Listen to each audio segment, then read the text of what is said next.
محرم الحرام میں انتظامات کو حتمی شکل دینے کے لیے لیاری اور صدر ٹاؤن کا مشترکہ اجلاس municipal commissioner Hammad N D Khan کے زیر صدارت منعقد ہوا۔ تفصیلات کے مطابق محرم الحرام میں انتظامات کو حتمی شکل دینے کے لیے لیاری اور صدر ٹاؤنز کا مشترکہ اجلاس منعقد کیا گیا۔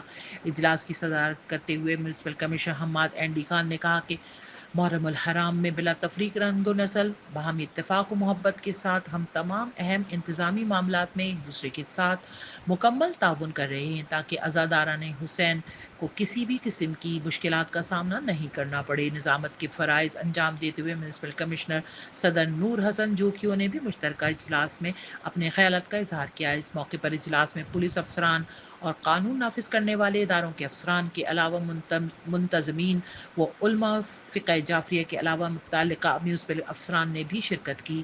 اجلاس میں محرم الحرام میں عزاداران کو ہر ممکن سہولت کی فراہمی کے لیے انتظامات کو حتمی شکل دینے اور منتظمین کے ساتھ باہمی روابط استوار کرنے کی خاص طور سے ہدایت جاری کی گئی۔ Abeera Hussain, H Q network, Karachi.